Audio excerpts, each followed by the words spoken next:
Bienvenidos a su podcast Despertar Consciente. Soy su amigo Gustavo Torres y este espacio es para reflexionar, aprender, pero sobre todo para compartir. Les doy la más cordial bienvenida y el día de hoy les presento este capítulo que titulé La ciencia de Dios, que les comparto con mucho cariño, con muchísimo gusto. Gracias por estar aquí, gracias por acompañarme y realmente espero que sea de su agrado. ¿Se imaginan que tuviéramos la oportunidad de platicar con grandes científicos que han existido a través de la historia y les preguntáramos cuál es su postura ante la existencia de Dios? Bueno, pues hice un compendio de algunos de los científicos más sobresalientes en la historia e iremos descubriendo cuál era su postura, cómo era su forma de pensar y cómo era su relación con Dios. Los iremos conociendo uno a uno a través de una visión única, muy al estilo de Despertar Consciente. Empecemos con Albert Einstein, quien fue un físico alemán-estadounidense que transformó la física moderna con la teoría de la relatividad, que formuló la gravedad como cobertura, espacio, tiempo. Teoría en la cual se basó la película Interestelar, la cual les recomiendo ampliamente. Véanla, está simplemente increíble. Bueno, recibió el Premio Nobel de Física en 1921 por sus aportes clave a la mecánica cuántica. Recibió un reconocimiento público enorme y es considerado una de las figuras científicas centrales del siglo XX.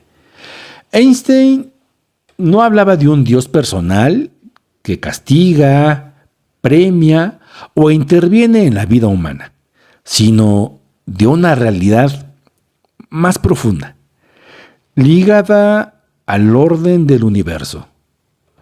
Y aquí está lo sorprendente.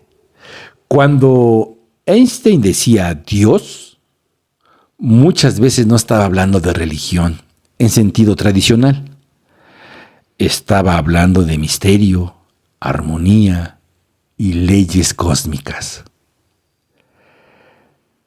Einstein fue una figura mal interpretada con mucha frecuencia. Se le ha llamado ateo, panteísta y hasta creyente devoto. Él mismo rechazó esas etiquetas simplistas. En una ocasión le preguntaron si él creía en Dios y él contestó que sí, pero que creía en el Dios de Spinoza, es decir, en una divinidad revelada en la armonía de lo existente, no en un Dios preocupado por el destino de los seres humanos. Esa idea lo acercó mucho a Baruch Spinoza, un filósofo del siglo XVII que entendía a Dios como inseparable de la naturaleza. Para Einstein, el universo no era caótico ni absurdo. Al contrario, estaba regido por leyes bellas, inteligibles y profundas. Esa admiración por el orden del cosmos es parte central de su pensamiento y de su lenguaje sobre Dios. Por eso, cuando hablaba de fe, no se refería a dogmas, sino a una especie de asombro revelante ante la estructura del mundo. Aquí entra Spinoza. Su propuesta fue radical. Dios y la naturaleza no estaban separados de manera rígida, sino profundamente unidos. Einstein encontró afinidad con esa visión porque le permitía hablar de una dimensión sagrada sin caer en la imagen tradicional de un Dios humano y personal. Por eso su frase más citada sigue siendo tan poderosa. Creo en el Dios de Spinoza, que se revela en la armonía ordenada de lo existente. Ah, caray. En esa oración resume su posición mejor que cualquier etiqueta. Ni ateo simple, ni creyente convencional, sino alguien que veía en el cosmos una racionalidad casi sagrada. Creía en una realidad profunda, ordenada y misteriosa que inspiraba humildad intelectual y asombro. Y quizás esa sea la parte más interesante. Einstein no utilizó a Dios para explicar lo que no entendía. Lo usó para nombrar la maravilla de lo que sí alcanzaba a entender. Tal vez Einstein no nos dejó una prueba de Dios, pero sí nos dejó una lección. El universo es tan preciso, tan vasto y tan misterioso que incluso el mayor genio del siglo XX prefirió hablar de armonía antes que de certezas absolutas. A veces, las respuestas más profundas no llegan en forma de certeza, sino de asombro. Einstein pasó su vida intentando entender el universo. Miró el tiempo, el espacio, miró la luz, la gravedad, y mientras más observaba, más parecía sentirse frente a un misterio imposible de agotar. Porque para él, el universo no era un accidente vulgar, ni una máquina fría sin significado. Era algo profundamente inteligible, casi sagrado, como si detrás de cada ley física hubiera una inteligencia tan vasta que solo podíamos percibir sus huellas, pero nunca poseerla toda. Por eso su cercanía con Spinoza resulta tan fascinante. Spinoza no hablaba de un Dios separado del mundo, sino de una divinidad que se manifiesta en la naturaleza misma, en su orden, en su necesidad, en su armonía. Y Einstein, al decir que creía en el Dios de Spinoza, parecía confesar que su espiritualidad nacía no del dogma, sino del asombro. Tal vez ahí esté la clave de todo. Einstein no necesitaba imaginar a Dios como una figura humana para sentir lo sagrado. Le bastaba mirar el universo. Le bastaba mirar cómo todo encajaba. Le bastaba sentir que detrás de la materia, del tiempo y de las estrellas, había un orden tan profundo que la mente humana apenas podía rozarlo. Einstein, en el fondo, no parecía decirnos, ya entendí a Dios. Más bien, parecía decirnos algo más honesto y mucho más hermoso. Cuanto más sé, más me maravillo. Ok, de acuerdo. Y a todo esto, ¿quién era Spinoza? Fue un filósofo irlandés del siglo XVII, nació en noviembre de 1632 en el barrio judío de Ámsterdam. Y desde joven recibió una educación religiosa tradicional, con estudios de la Biblia hebrea, el Talmud y otras disciplinas propias de su comunidad. Aprendió latín y entró en contacto con corrientes filosóficas modernas. También se relacionó con círculos intelectuales más abiertos y con ambientes críticos de la ortodoxia religiosa, lo que amplió su visión del conocimiento y la religión. Esta etapa fue decisiva porque comenzó a separarse del marco doctrinal tradicional y a construir una mirada filosófica propia. En 1956 ocurrió el hecho más famoso de su vida. Fue expulsado de la comunidad judía de Ámsterdam. Las fuentes coinciden en que su crítica racionalista de la religión y sus ideas heterodoxas provocaron esta sanción. Su obra más importante, La ética demostrada según el orden geométrico,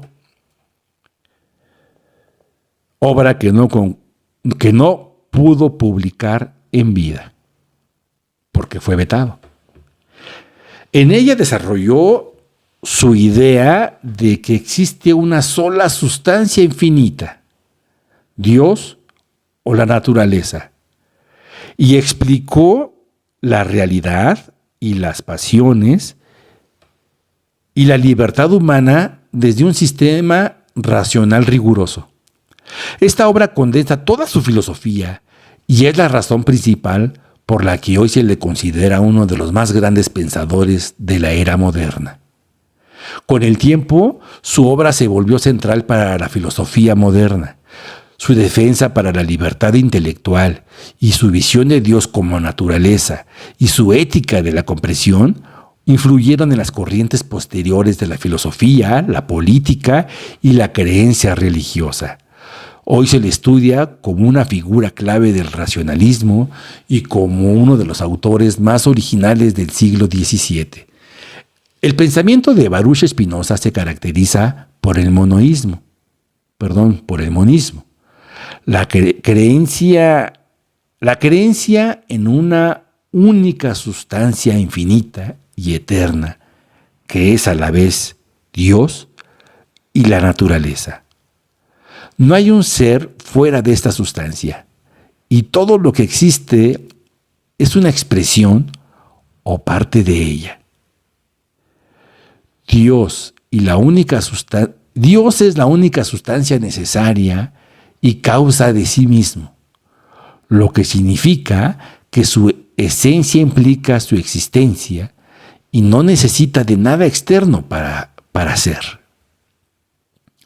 Su filosofía defiende la definición de Dios con la naturaleza de las cosas, proponiendo un camino hacia la libertad a través del conocimiento y la comprensión del universo como un todo unificado.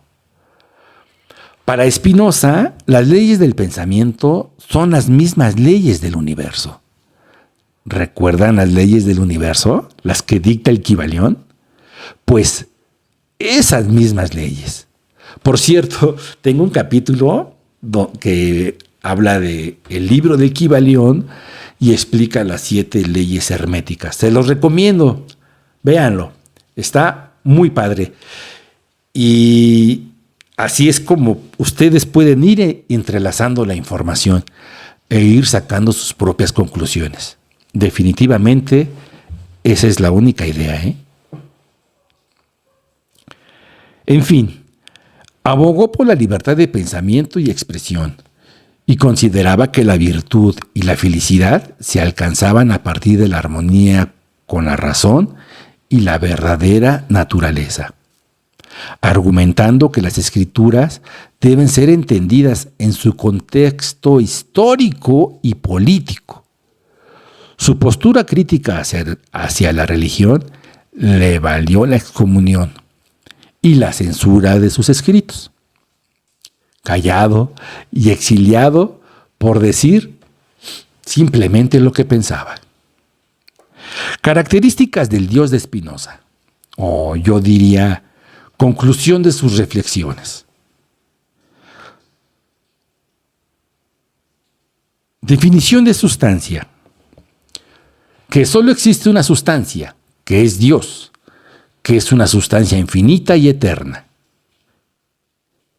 que es causa de sí misma. Lo define como esencia, que la esencia implica su existencia, lo que significa que no necesita de una causa externa para existir. No está fuera del universo, sino que es la realidad misma, la naturaleza y todo lo que compone. Las leyes del universo son en realidad las leyes de Dios, ya que no hay distinción entre lo divino y lo material. Su definición de Cristo. En él ha tomado cuerpo la sabiduría de Dios, y su palabra es la misma voz de Dios, elevando a Cristo a la cima de la humanidad. Su filosofía ha sido admirada por pensadores como Albert Einstein, quien compartía la idea de una religiosidad cósmica ligada a la armonía del universo. Así como la luz de sus ideas sigue iluminando mentes, el legado de Baruch Spinoza nos invita a contemplar la vida con una visión serena, amorosa y profundamente conectada con la naturaleza. Su filosofía, lejos de ser un final, es un puente hacia nuevas esperanzas. Y vamos por otro ejemplo. Tengo en mi lista a nada menos que a Blaise Pascal. Fue un matemático físico, inventor, filósofo y escritor francés, una de las figuras más influyentes del siglo XVII. Destacó tanto por sus aportaciones científicas como por su profunda reflexión religiosa y moral. Nació en Francia en 1623. Pascal hizo aportes fundamentales a las matemáticas y a la física. Entre sus trabajos más conocidos están el teorema de Pascal, sus estudios sobre geometría proyectiva. Está el triángulo de Pascal y sus contribuciones al desarrollo de la teoría de la probabilidad. Y también inventó la pascalina, una máquina de cálculo capaz de realizar sumas y restas, lo que sería el antecedente a la calculadora. Formuló el principio de Pascal, según el cual la presión ejercida sobre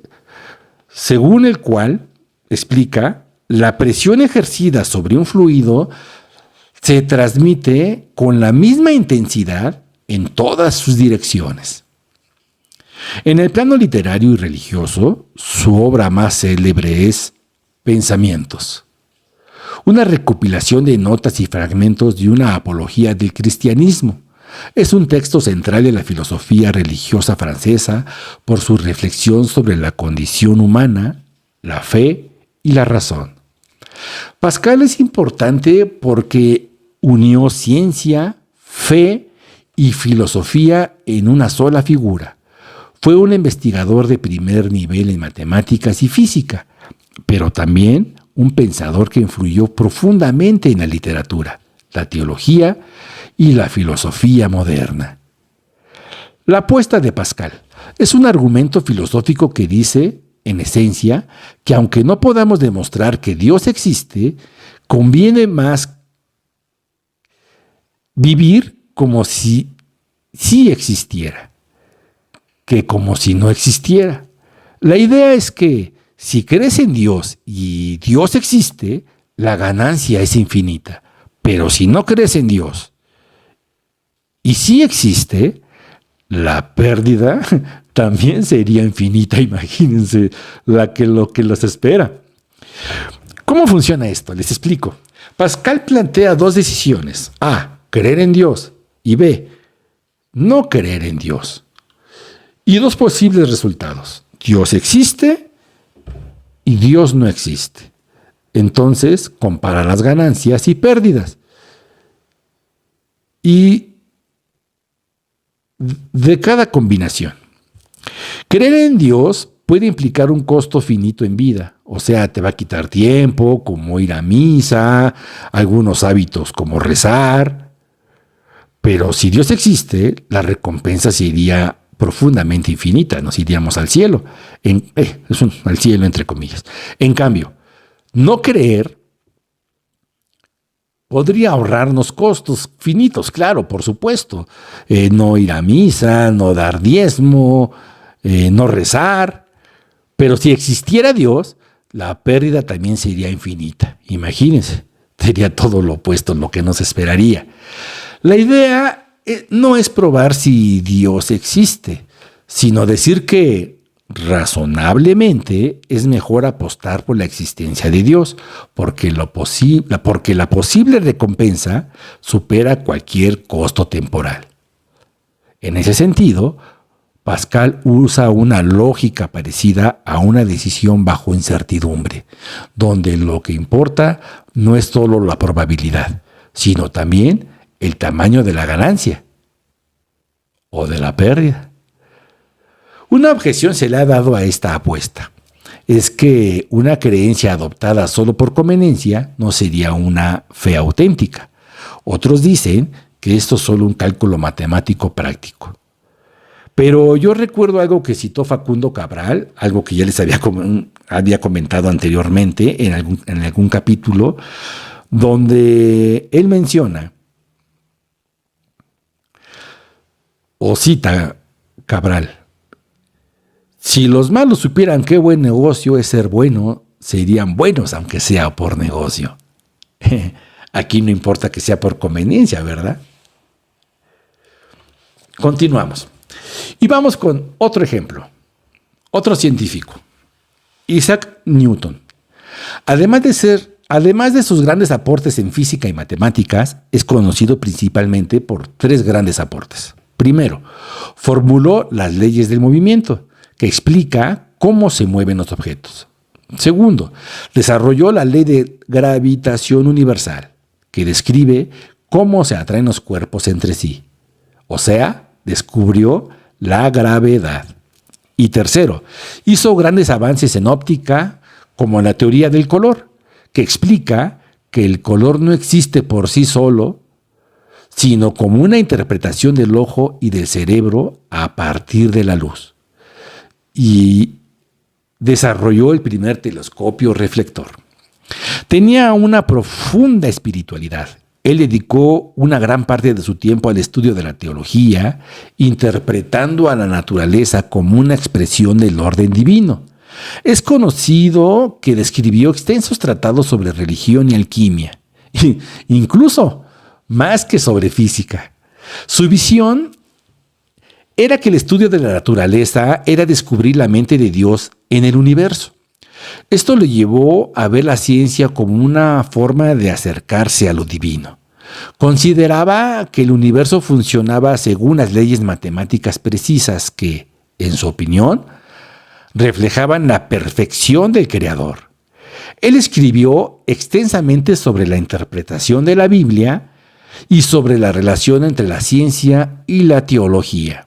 También, por ejemplo, creía que el estudio de la mecánica y la óptica revelan la mano de Dios.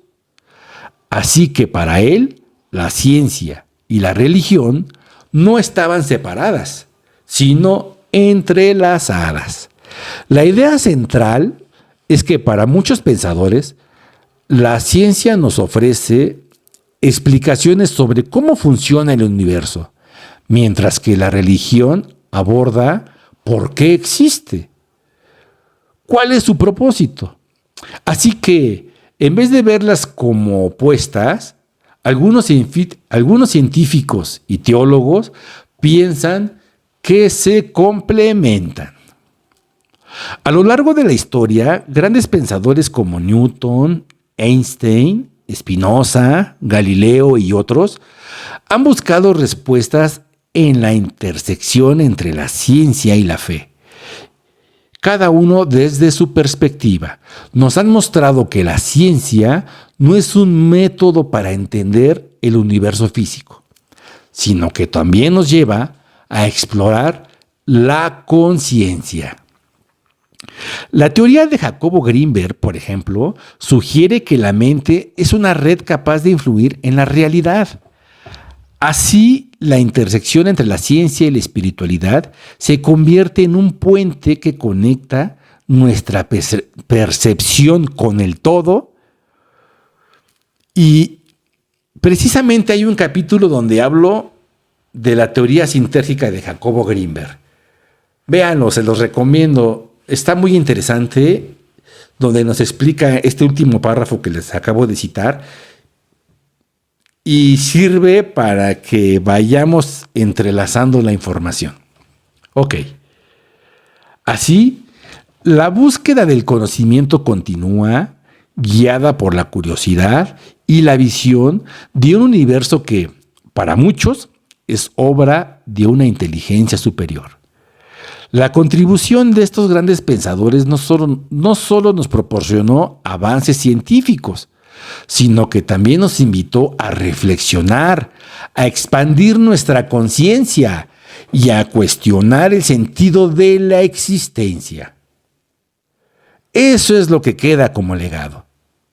La posibilidad de que sigamos explorando tanto el mundo exterior como el interior.